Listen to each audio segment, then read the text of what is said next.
Selamat siang Bapak.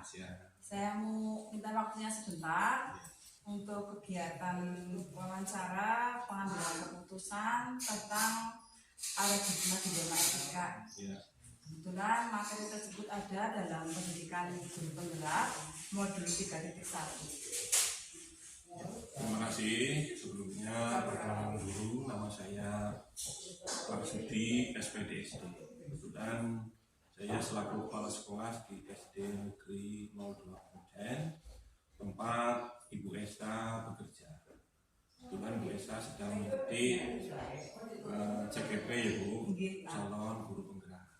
Kami sebagai kepala sekolah mendukung adanya Ibu Esta sebagai calon guru penggerak. Mudah-mudahan lancar dan cepat selesai. Dan untuk menginspirasi rekan-rekannya. Saya mau diizinkan nih Pak. Iya. Untuk pertanyaan pertama Bapak, bagaimana sih Bapak sebagai kepala sekolah dalam mengidentifikasi kasus-kasus yang merupakan dilema etika atau kebutuhan moral Pak? Iya. Terima kasih untuk mengidentifikasi kasus yang hubungannya dengan moral dan dilema etika. Ya, kami terus terang saja mengidentifikasi kasus dulu. Sementara kasusnya seperti apa, kemudian nanti kalau sudah betul-betul terjawab, kami bermusyawarah dengan rekan-rekan guru semuanya, kemudian bekerja sama dengan pihak orang tua murid. Nanti setelah itu baru kita menyelesaikan permasalahan yang ada bersama-sama dengan ketiga pihak tersebut. Setelah ada penyelesaian atau solusi, otomatis nanti kita tinggal melaksanakan atau memberikan jalan keluar untuk terjadinya kasus tersebut. Kemudian bagaimana pengambilan keputusan itu dijalankan, terutama kasus-kasus yang kepentingannya benar-benar sama atau sama-sama mengandung nilai kebajikan Pak, antara kasus itu. Maksudnya seperti apa? Maksudnya dalam kasus misalkan siswa yang terlambat begitu Pak. Di sisi lain dia sudah melanggar karena tidak peraturan sekolah, tapi di sisi lain sebagai guru juga punya nilai-nilai kebajikan, misalkan nilai kasih sayang, apa kasihanlah suruh masuk saja, mungkin dia terlambat karena ada alasan tersendiri. Nah, bagaimana cara Bapak dalam menjalankan pengambilan keputusan yang seperti itu Pak?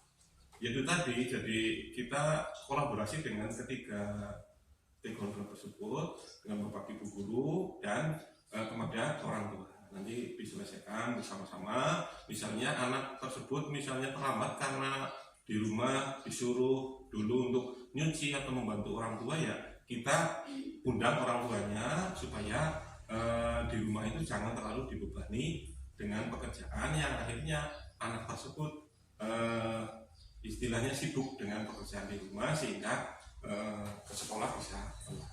Berarti selama ini langkah atau prosedur yang sudah Bapak laksanakan ya seperti itu ya Pak ya. Intinya tidak terburu-buru, mengkomunikasikan dulu atau belakang atau alasan mengapa anak tersebut terlambat nih Pak. Kemudian menurut Bapak sebagai kepala sekolah itu hal-hal efektif apa saja yang Bapak rasa tepat untuk mengambil keputusan yang menyangkut dilema etika itu Pak? Maksudnya mengambil keputusannya ya, selain mungkin mengkomunikasikan kepada pihak terkait. Ya, anak tersebut dipanggil, nanti diberi pengarahan supaya setelah kita tahu masalahnya, supaya bagaimana cara istilahnya mencari solusi, maksudnya anak tersebut supaya jangan terlambat lagi. Itu seperti itu misalnya. Jadi solusi agar nantinya terdapat keputusan yang bertanggung jawab yang bisa dilakukan oleh semua pihak. Adakah tantangan Pak dalam Bapak itu mengambil keputusan sebagai pemimpin pembelajaran gitu Pak? Ya sedikit ada, misalnya ada orang tua yang kurang begitu sadar terhadap pendidikan, sehingga beliau itu istilahnya semaunya sendiri, jadi tidak tahu bahwa aturan di sekolah itu memang perlu dijalankan. Sementara di rumah anak itu maksudnya dipaksa untuk bekerja ataupun untuk membantu mereka, itu seperti itu. Kemudian apakah Bapak itu mempunyai trik misalkan waktu tersendiri untuk menyelesaikan suatu masalah, menunggu waktu yang tepat, atau mungkin ketika ada masalah langsung segera menyelesaikan gitu Pak? Ya saya sendiri pengalaman yang sudah itu ya seperti itu tadi, kita bermusyawarah dulu dengan guru-guru ataupun dengan orang tua supaya nanti kita bisa menyelesaikan masalah dengan tepat dan akurat, gitu seperti itu. Berarti intinya ada komunikasi nih Pak Iya, dengan guru, dengan yang bersangkutan, dengan wali murid. Iya, seperti itu. Kemudian kerjasama nih agar nantinya terdapat keputusan yang bisa diterima oleh semua pihak. Bisa dipertanggungjawabkan. Luar biasa sekali jawabannya Bapak. Kemudian adakah faktor-faktor yang mempermudah atau adakah seseorang yang dapat membantu Bapak dalam pengambilan keputusan tentang kasus-kasus yang pernah Bapak alami? Ya ada, terutama ya dari rekan-rekan guru dan orang tua, itu seperti itu. Jadi ketika unsur tersebut bisa untuk mendorong saya untuk memutuskan suatu hal yang terbaik, itu seperti itu. Saya tidak berani untuk istilahnya memutuskan sendiri karena memang bekerja bersama dengan rekan-rekan guru, kemudian keputusan itu juga diambil berdasarkan masukan dari orang tua. Banyak sekali inspirasi apa yang saya tanyakan kepada Bapak, jawabannya dapat membantu saya dalam lebih memahami bagaimana keputusan yang bertanggung jawab yang bisa kita ambil dalam mengatasi kasus-kasus dilema etika, terutama di bidang pendidikan. Dari semua yang sudah Bapak Kepala Sekolah sampaikan, adakah pengalaman atau pembelajaran yang dapat dipetik dari kasus-kasus yang sudah Bapak selesaikan gitu Pak? Iya, ya banyak. Ya diantaranya kita jadi lebih tahu, kemudian kedepannya jadi kita berhati-hati dalam memutuskan satu permasalahan. Jadi tidak semaunya sendiri, ya. Jadi sesuatu masalah itu memang harus dimusyawarahkan dengan rekan-rekan guru, itu seperti itu. Jadi ada prosedurnya nih Pak, kemudian selain itu mengkomunikasikan, kemudian bekerja sama dengan guru yang bersangkutan maupun wali murid. Iya, seperti itu. Terima kasih Bapak, percakapan kita di siang ini banyak memberikan pemahaman dan pengetahuan baru bagi saya. Semoga nantinya dapat menjadi bekal bagaimana pemimpin pembelajaran yang baik dalam menangani kasus-kasus tentunya yang berhubungan dengan paradigma etika ini. Terima kasih sudah meluangkan waktu untuk berbincang-bincang dengan saya. Semoga apa yang saya dapatkan hari ini dapat bermanfaat dan saya teladani. Saya mohon pamit Pak. Iya, mohon.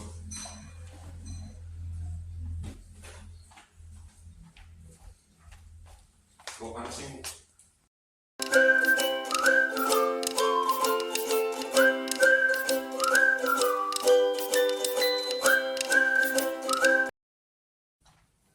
Assalamualaikum. Waalaikumsalam warahmatullahi wabarakatuh. Mohon maaf Pak, mau minta waktunya sebentar. Ini kebetulan saya sedang ada tugas di CGP Angkatan 8 untuk demonstrasi kontekstual modul 3.1 itu berwawancara dengan kepala sekolah mengenai pertanyaan-pertanyaan yang berhubungan dengan kasus yang berhubungan dengan paradigma etika. Saya mohon minta waktunya Bapak untuk wawancara mengenai kasus-kasus tersebut. dipersilakan Bu Esa kaitannya dengan wawancara ini, apa yang bisa saya bantu ya kami silakan saja begitu. Saya mau izin sambil merekam nih Pak. Lanjut.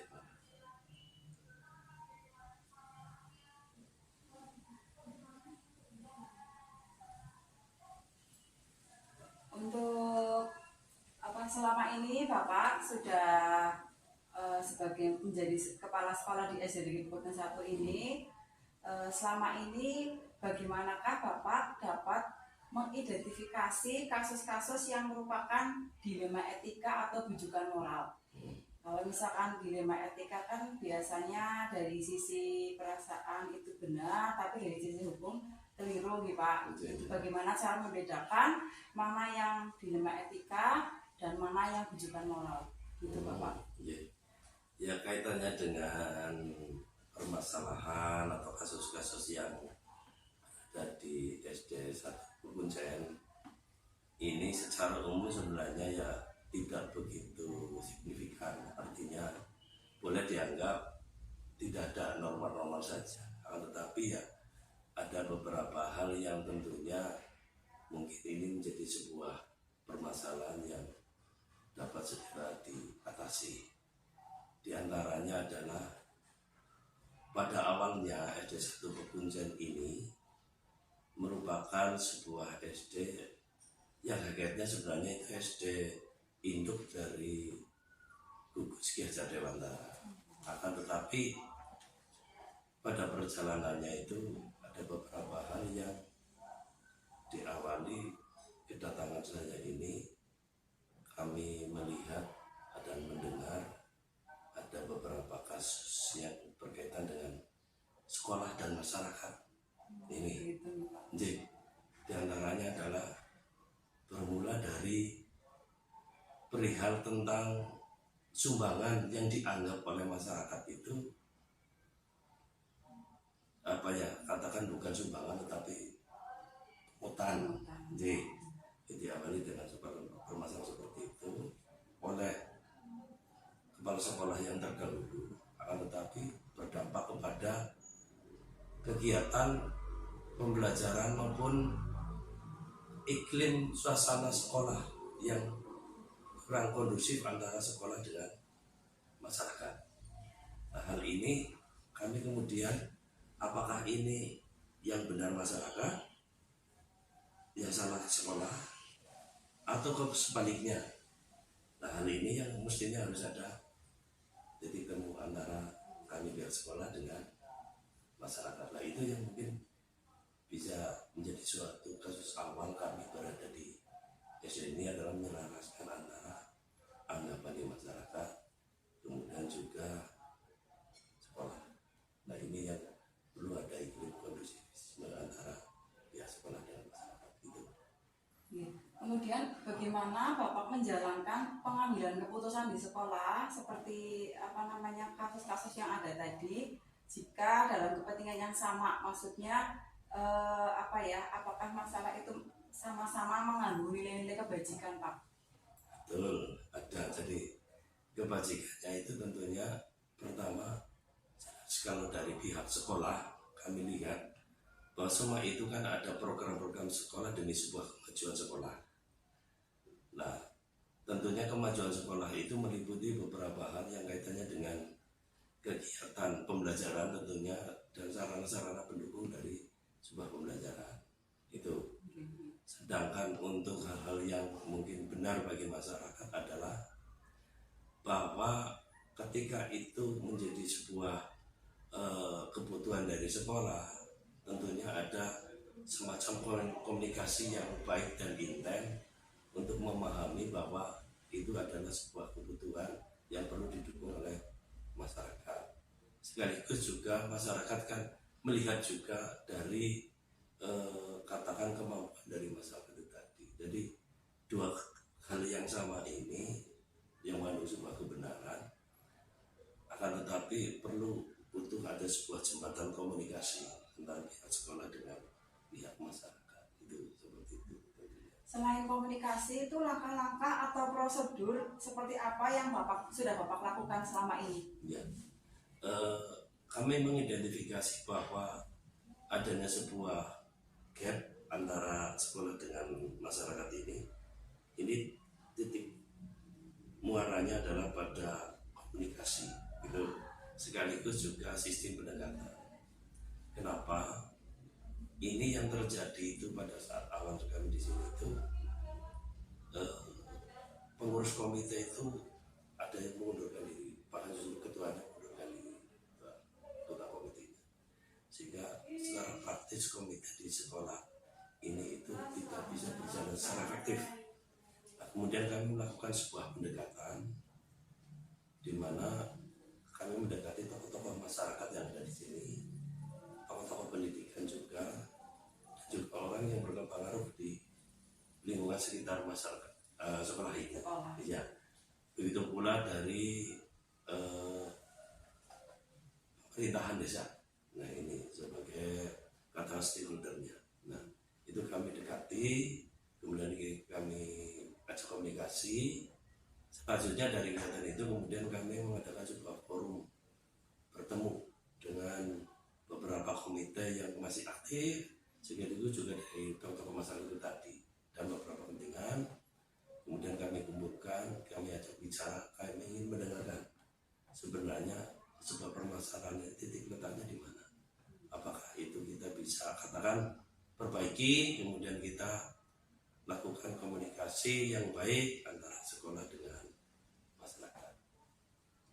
Berarti selain itu hal-hal apa saja yang menurut Bapak itu efektif dalam rangka pengambilan keputusan yang kasus-kasus dilema etika tadi itu Pak? Ya. Selain dengan kerjasama, kemudian berbincang dengan komite dan stakeholder yang berada di sekolahan. Ya, karena permasalahannya kebutuhan dalam komunikasi. Nah, yang paling efektif adalah sistem pendekatan. Kami mengunjungi beberapa tokoh-tokoh masyarakat sekaligus beberapa komite yang masih aktif. Itu untuk bicara sebenarnya permasalahan itu apa sih sebenarnya, itu sampai kemudian itu mencuat sampai ke dinas pendidikan pada saat itu, semacam penolakan dan menganggap bahwa pungutan dan sebagainya. Nah, ternyata dari komunikasi pendekatan itu kami bisa menggali dari apa-apa yang sebenarnya menjadi isu masyarakat. Nah, itu kemudian kita juga flurkan pada tingkatan musyawarah bersama para komite yang aktif dan juga beberapa pemangku kepentingan sekaligus tokoh masyarakat, tokoh pendidikan itu. Di situ muncul semua. Jadi permasalahan yang dulu itu muncul semua, luar semua. Kemudian kita mengambil sebuah keputusan-keputusan penting. Ini boleh dikata rekonsiliasi apa ya, begitulah. Ya, dan alhamdulillah hal semacam ini bisa terwujud.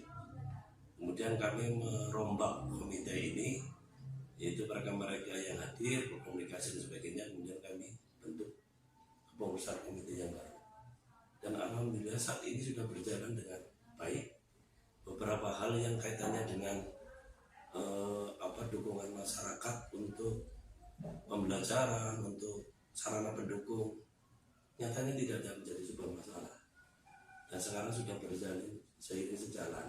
Jadi benar-benar sebagai mitra antara sekolah dan masyarakat. Ini yang dialami di sini. Dari cerita yang Bapak sampaikan tadi, berarti adakah tantangan tersendiri Bapak dalam mengatasi kasus dilema etika ini, Pak? Ya. Awalnya ini apakah benar masyarakat itu seolah-olah melihat negatif terhadap sekolah? Ini kan tantangan kita. Apakah sebagian besar seperti itu? Karena apa? Sampai mencuat ke dinas pendidikan dan ada pemanggilan kan waktu itu sampai di lapak aduan dan sebagainya. Apakah benar? Itu kan sebuah tantangan. Nyata seperti itu, masyarakat di sini tipikal seperti itu. Nyatanya ketika kita lakukan sebuah komunikasi tidak menjadi sebuah masalah. Bahkan saat ini kan sudah setiap kelas itu punya paguyuban. Alhamdulillah dari paguyuban itu komunikasi intens itu sangat luar biasa ya. Bahkan saat ini saja ini contoh perpustakaan yang dulu marak kemarin oleh artinya tidak tertata, Bukunya berserakan ya, Ya. Pak, dari tahun ke tahun tidak. betul. Bahkan sampai dari meja kursi dan sebagainya, perabotan dan sebagainya masih berserakan.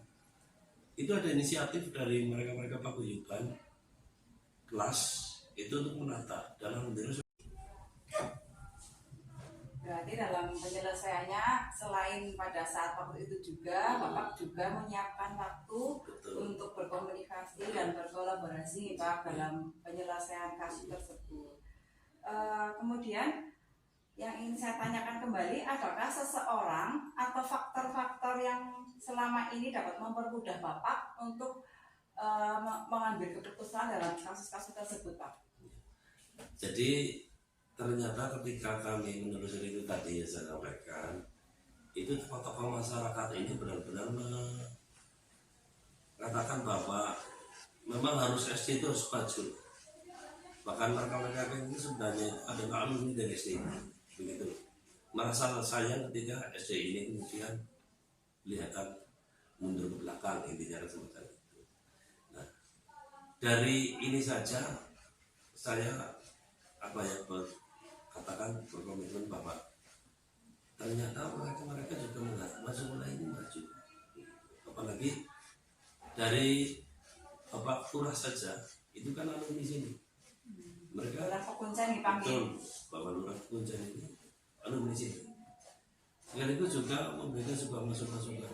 Ya harus loh, ya ibaratnya SD ini harus maju, harus bersinergi, harus benar-benar didukung oleh masyarakat. Itu. Nah kemudian kami juga selain berkomunikasi dengan para tokoh masyarakat itu tadi, dalam beberapa event, contohnya rapat wali murid itu memang saya lakukan. Itu sering kami sisipkan juga dengan beberapa hal yang kaitannya bahwa kita itu sebenarnya itu bahwa sekolah ini adalah milik Bapak Ibu semua, milik masyarakat sini.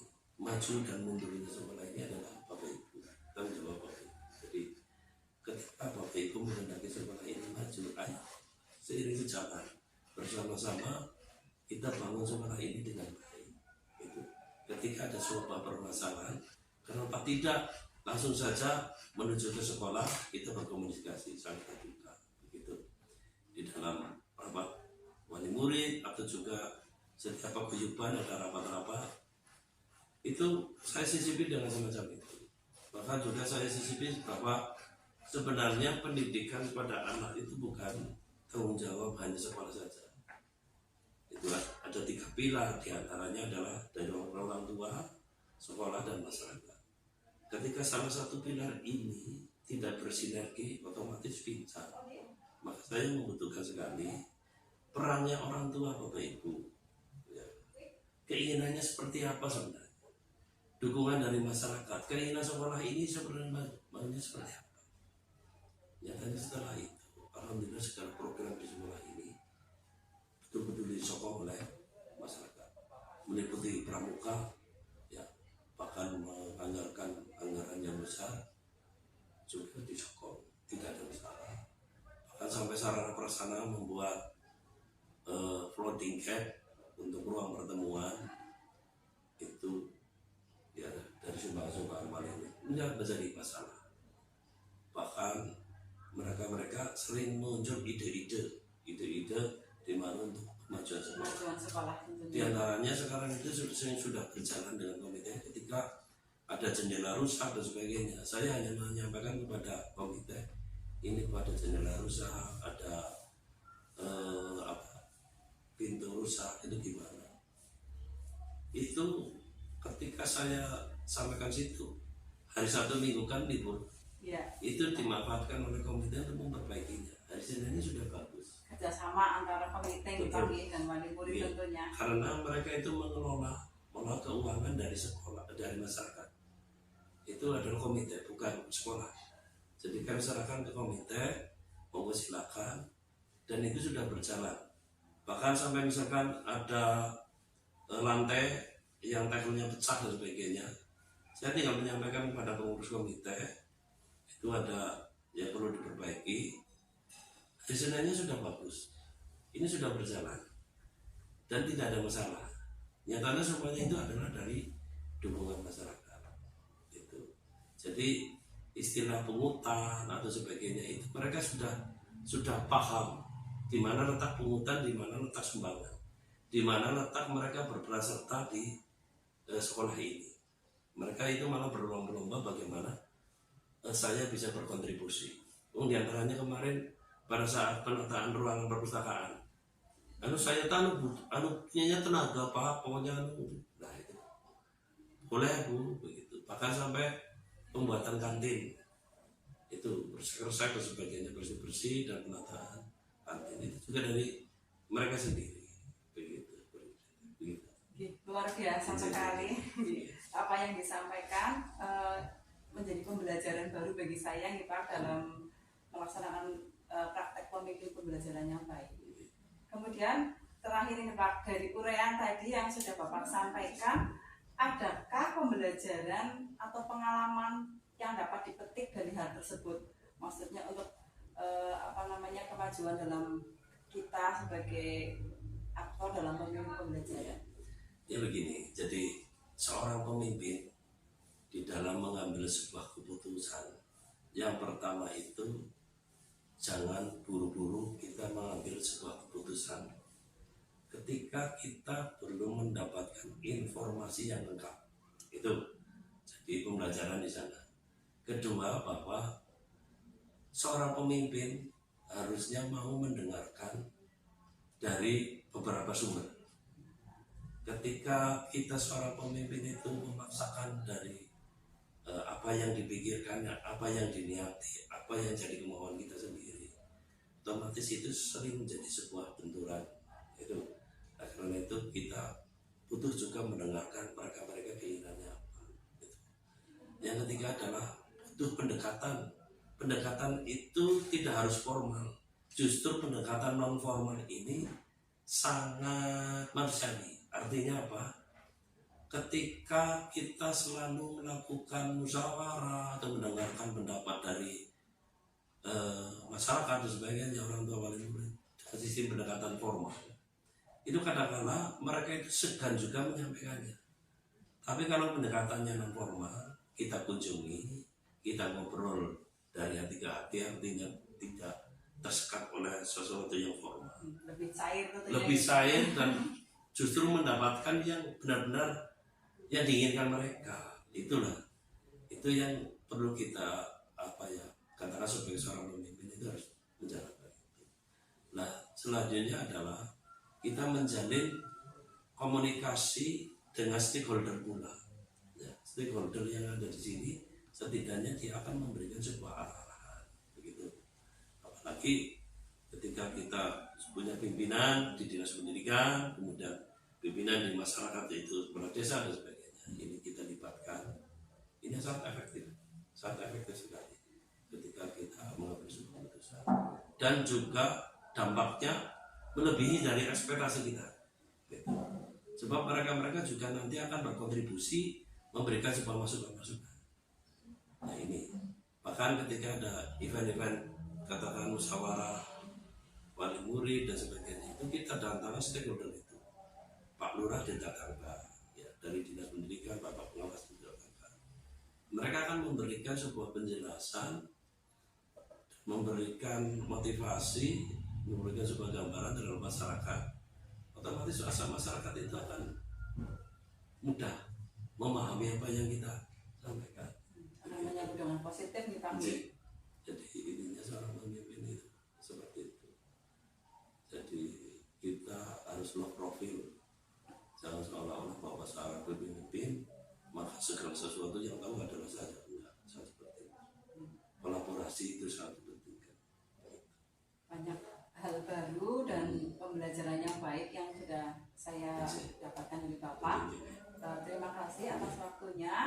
Jadi intinya kita dalam menyelesaikan permasalahan dilema etika itu tidak harus terburu-buru nih Pak. Kita harus kerjasama, kolaborasi, kemudian intinya komunikasi yang baik. Sehingga dalam kasus-kasus tadi yang Bapak sudah ceritakan, yang Bapak alami, dapat dihasilkan keputusan yang baik. Malah sekarang lebih meningkat nih Pak G. Betul. Jadi kerjasamanya terjalin baik di bidang akademik maupun non akademik, berarti ekstrakurikuler juga didukung oleh komite dan wali murid. Terima kasih atas waktunya Pak. Apa yang disampaikan menjadi pembelajaran baru bagi saya yang sangat luar biasa. Selamat juga bagi Esa untuk bisa menempuh guru penggerak ini, mudah-mudahan kelak menjadi seorang pemimpin yang bijak. Amin, amin. Mohon pamit Pak. Tenang.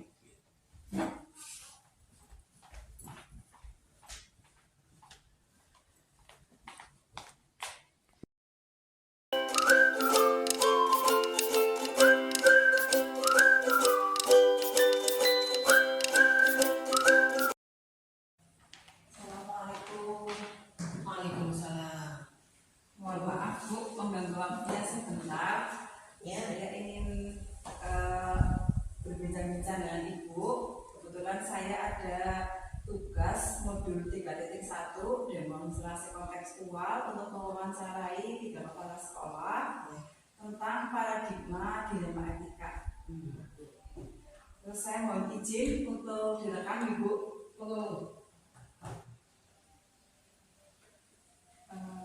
Yang ingin saya tanyakan, selama ini sejak Ibu menjadi kepala sekolah tentunya banyak sekali kasus-kasus yang diidentifikasi oleh Ibu. Apakah ada yang termasuk paradigma dilema etika atau rujukan moral? iya. Memang kasus di sekolah cukup banyak ya, dari siswa yang mulai dari siswa saja ya, mulai dari siswa yang terlambat sekolah itu sih kalau di sini memang tidak terlalu menonjol gitu ya. Kemudian siswa yang kadang-kadang suka berkelahi begitu, ya.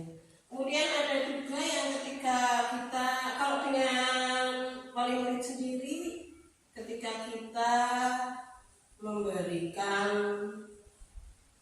di suatu rapat wali murid di situ kadang-kadang ketika kita punya rencana kadang-kadang ya seperti itu ada sedikit permasalahan juga.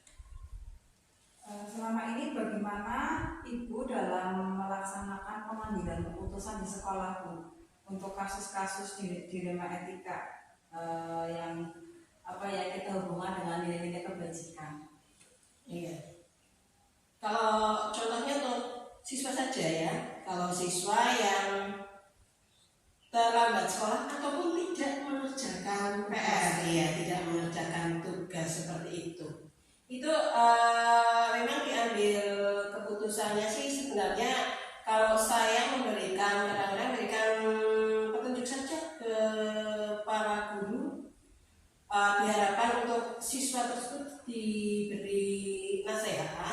Tetapi kalau memang nanti ada yang sering sekali mereka terlambatnya terlalu sering lah ya, tidak hanya 1, 2, 3 kali, otomatis dilihat juga latar belakangnya kenapa siswa itu terlambat.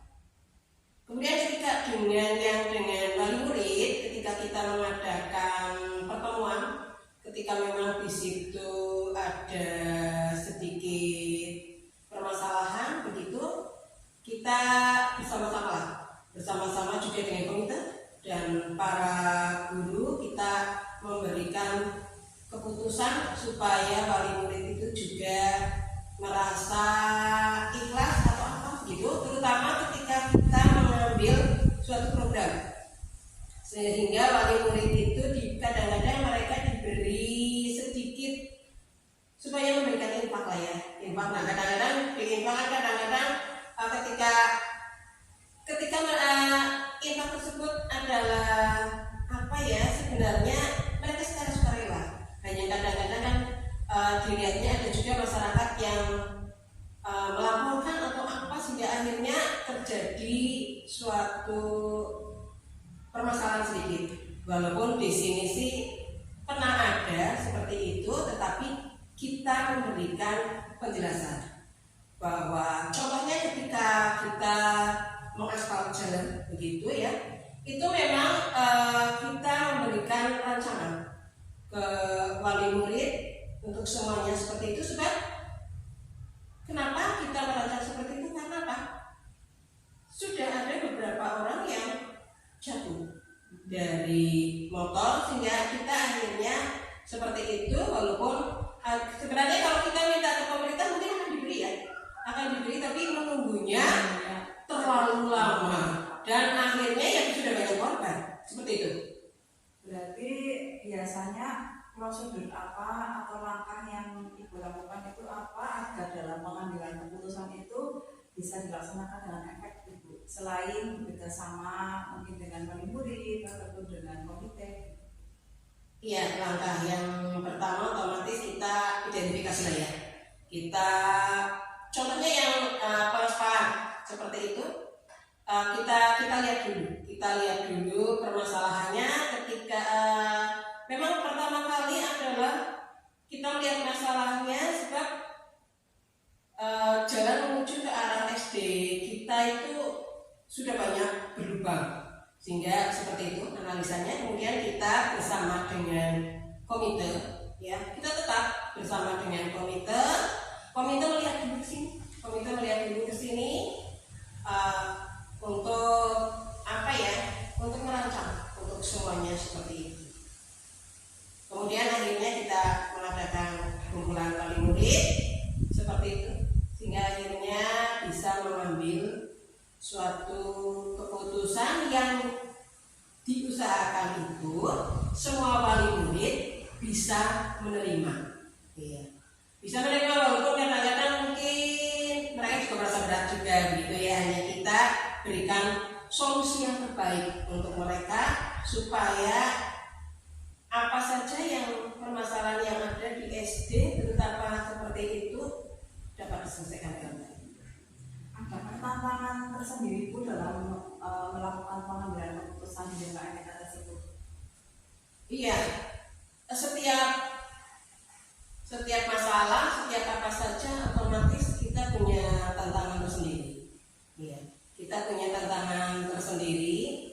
Hanya kita selalu positif thinking gitu ya. Kita selalu melihatnya dengan baik. Kemudian kalau untuk saya sendiri, kalau untuk setiap masalah, baik masalah yang terjadi untuk siswa, kemudian masalah yang terjadi kaitannya dengan masyarakat, itu kita bersama-sama. Saya selalu bekerja sama dengan para guru. Jadi saya selalu melontarkan dulu, ini ada masalah seperti ini, bagaimana sebaiknya, sehingga akhirnya kita semuanya, baik guru, saya sendiri, dan juga komite, semuanya mengetahui dengan baik. Seperti itu enggak? Berarti ada kerjasama gitu ya. Iya. Kemudian jika ada permasalahan itu Ibu menyiapkan waktu tersendiri untuk berunding mencari keputusan, atau begitu ada masalah langsung Ibu segera menanganinya. Iya. Untuk penyelesaian masalah, kadang kita lihat dulu apa sih sebenarnya latar belakang gitu ya.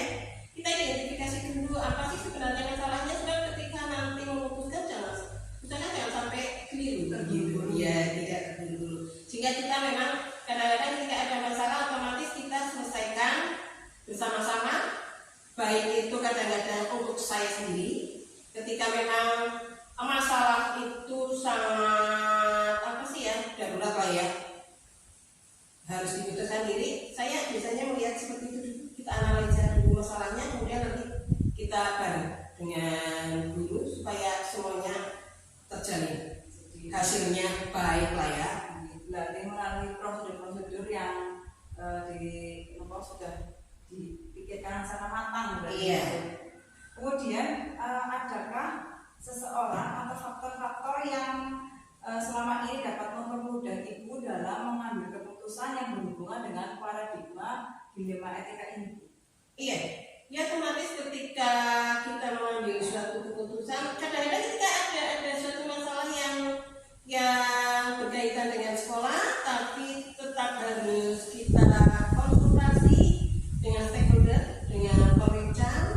Nah, dari Korwil Cam itulah, dari Bapak Pengawas itulah yang biasanya juga memberikan semacam usul lah ya, semacam usul, kemudian dari komite ya yang mendukung kerjasamanya kita sehingga semuanya bisa ketika kita memang punya masalah dapat diselesaikan dengan baik. Berarti intinya selain berkomunikasi yang baik, kita juga kerjasama lebih dalam menyelesaikan suatu permasalahan agar nantinya terdapat keputusan yang dapat diterima oleh semua pihak. Iya. Luar biasa sekali perbincangannya. Dari apa yang sudah Ibu sampaikan, adakah pengalaman atau pelajaran yang dapat dipetik kita sebagai pemimpin pembelajaran mengenai pengambilan keputusan yang bertanggung jawab? Iya.